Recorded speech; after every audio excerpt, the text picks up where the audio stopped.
When he got out of the plane in the middle of a storm in the Philippines, his hat blew right off as soon as he stepped out. I saw that. It was that. awesome. And he laughed about it. They don't put a little hairpins in there? He doesn't have any hair to put any pins in. Can't they super tape glue it? So it just went shunk. Tape it, carpet tape.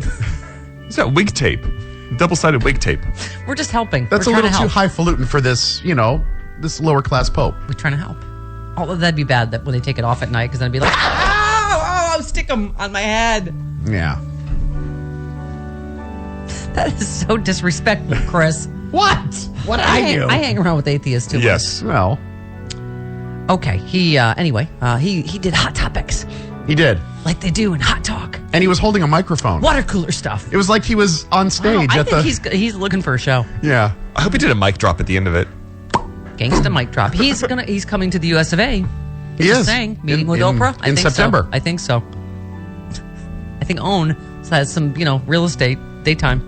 Okay. Oh, no, he needs to be on next to that really nice nun on EWTN. Have you ever seen that show? No. Oh yeah, she's just this really unassuming. She looks like a boxer. Oh my glory. Yeah, but she's really nice and she just talks to the camera. Who's that? Oh, that's the nun on the bus that I Yeah. miss. Oh, my glory. Sister Simone. That's what I always. Yeah. My glory. Oh heavens. Can we get her on happy hour? I bet you even I could get her. I don't to think swear. she's going to drop I some think I could C-bombs. get her off my glory. Oh my God. Oh my glory. Sorry, nun. That'd be funny. The nun on the bus, Sister Simone, has got a job on a dock after doing one happy hour podcast. Okay.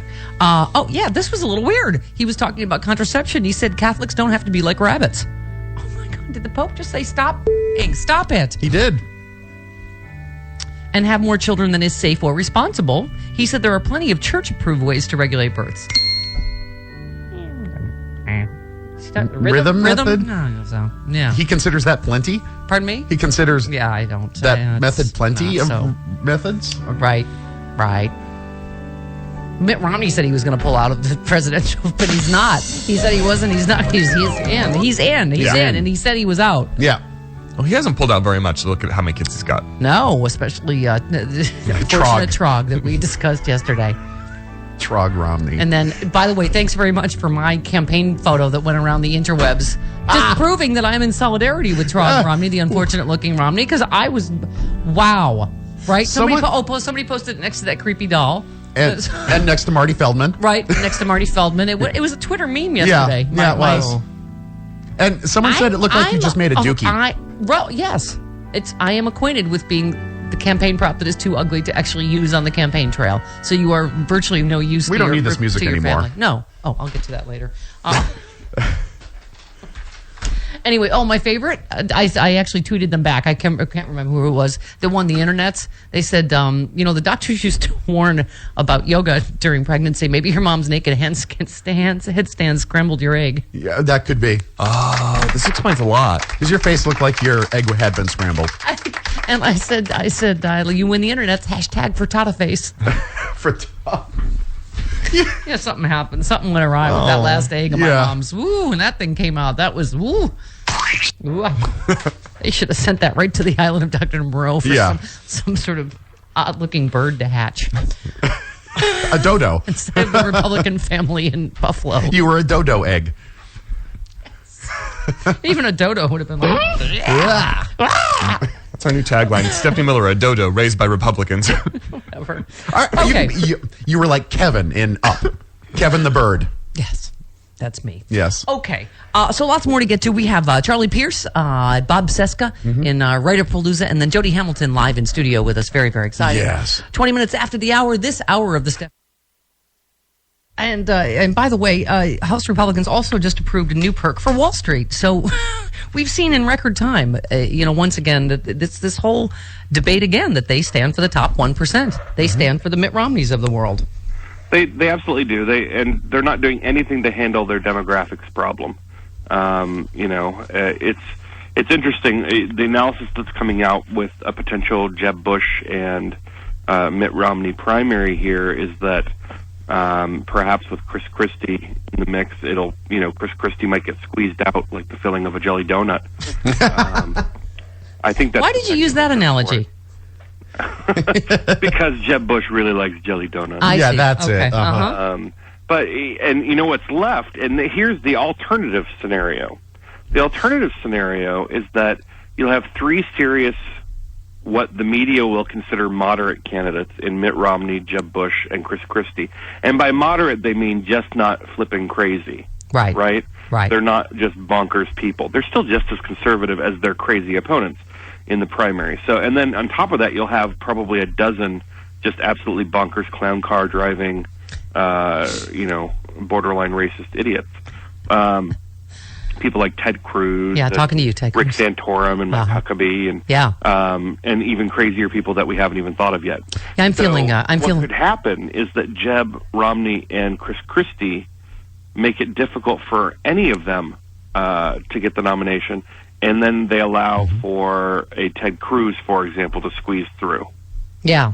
Oh, it couldn't happen to a nicer party. Carl, you, of all your many fine qualities, one of them is not being gracious in victory. You tweeted of marriage equality in Florida. Suck it, Anita Bryant. That's right. Hashtag gracious in victory. Hashtag never give up. With the comparisons of the two Miami Herald front page newspapers. Right. It's been about 40, just shy of 40 years, I guess. It was 1977. Yeah, something like that. So, just shy of 40 years since this whole epic struggle at the ballot box began. And if people, we've had a lot of discussions over the marriage equality issue that this is not based on animus. It's simply based on what's better for children, blah, blah, blah. Yeah.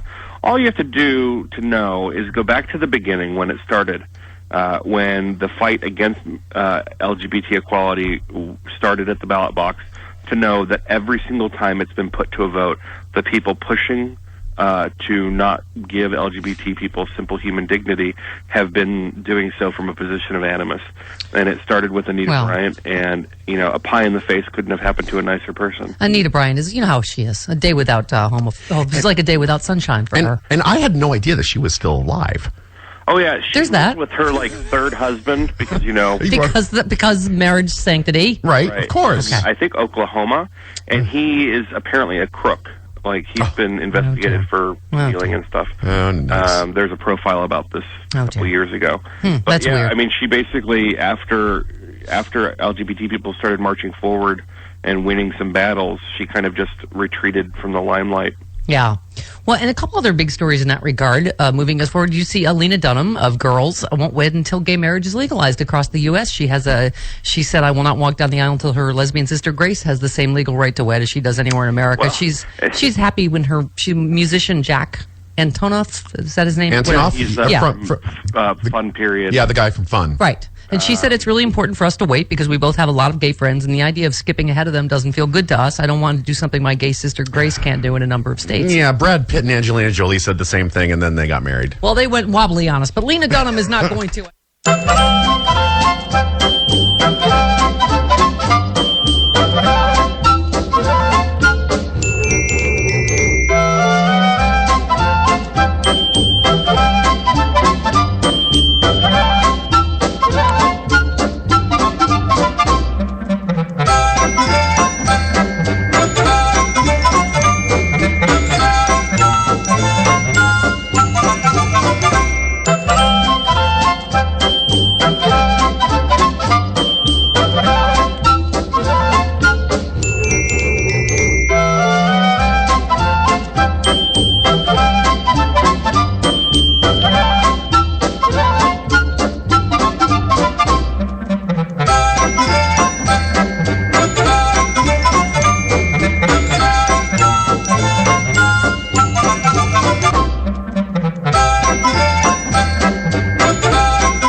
Stephanie Miller. Pump up the volume, pump up the volume, pump up the volume, dance, dance.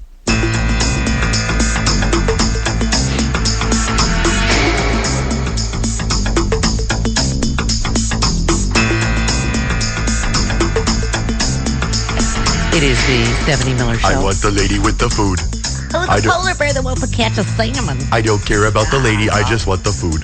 Max is here, everybody. Hi, Max. Max, to everybody who handsome and romantic you are. Yeah. So athletic, too. Okay. Is he? Yes. He is handsome and romantic and also athletic. Wow. Okay, that's mostly the conversation. That and the conversation about who's the best dog in the history of dogs in the history of history. Max. He's You say he's athletic, but he lays down on the floor like a 900-pound. Yeah, he doesn't woman. He doesn't go down gradually. He just drops. Thunk. Yeah, like a sumo wrestler. Yeah. All right. Sack of potatoes, something. Uh-huh. Okay, 1-800-STEPH-12, the phone number, toll free from anywhere. Charlie Pierce coming up. Jody Hamilton live in studio. Bob Seshka of the Daily Banter coming up in hour number 3. You've had drinks with him. A lot of them in Hawaii. Yeah. Okay, take it. We're going to back out, please. Thanks so much. We were talking Popey things. Yes, he was clarifying some of his thoughts. First of all, he said, stop like rabbits. Okay. He's very edgy, this Pope. As Francis said from Frangela, he's gangsta, this Pope. Yeah. He tells it like it is. He said he was not justifying violence when he said a friend who had cursed his mother could expect a punch in return. Rather, he says he was only expressing a very human response to a provocation and that greater prudence would have avoided such offense. He's still blaming the victim. He's still teetering on the line of free speech in the papal slippers, is all I'm saying. Francis clarified his comments about the limits of free speech made last week in response to the terrorist attack on Charlie Hebdo. Speaking to reporters Monday, he said, in theory, we can say a violent reaction to an offense or provocation isn't a good thing. In theory, we can say we have the freedom to express ourselves, but we are human, and there is prudence, which is a virtue of human coexistence. I agree. Yes. But you also can't condone assault. No. Because, not least of which, it's illegal. Right. Yes, you shouldn't be a jerk, but... If someone insults you with words, you fight back with words. You don't fight back with your fist. Can you imagine if I punched everyone that called me the C word? I know, First of all, right? I got to track them down. You got one right here. Yeah. Oh, well, Tim will need one. Tim, it just was a brief hate letter. He did not put much effort into this hate letter. All right. Tim. Subject, the most stupid program on the air. Well, at least I'm, number one at something. And you notice there's never any salutation. No. Never, not even hey, C word. No. Hey, hi, hello, to whom it may concern, nothing. I'm driving within range of your program. Stupidest stuff I've ever heard. What a waste. All right. Well, I gotta say, you know what? You gotta go some to drive in range of this program because Progressive Radio, we're hanging off our fingertips. Really? Where are you driving that you can hear it? Chicago. That's good news. Chicago, Asheville, Madison. That's good. You can drive across the country and never listen a moment of Rush Limbaugh. Isn't that nice? Well, you can do the same on Sirius XM. That's with true. The Stephanie Miller Show. Yes, and never lose me. Right back on the Stephanie Miller Show.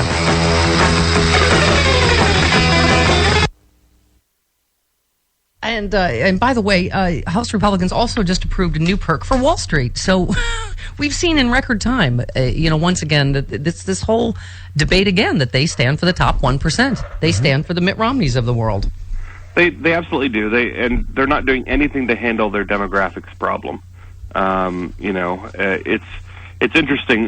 The analysis that's coming out with a potential Jeb Bush and Mitt Romney primary here is that perhaps with Chris Christie in the mix, Chris Christie might get squeezed out like the filling of a jelly donut. I think that's... Why did you use that analogy? Because Jeb Bush really likes jelly donuts. I see. That's okay. it. But what's left, and here's the alternative scenario. The alternative scenario is that you'll have 3 serious, what the media will consider moderate candidates in Mitt Romney, Jeb Bush, and Chris Christie.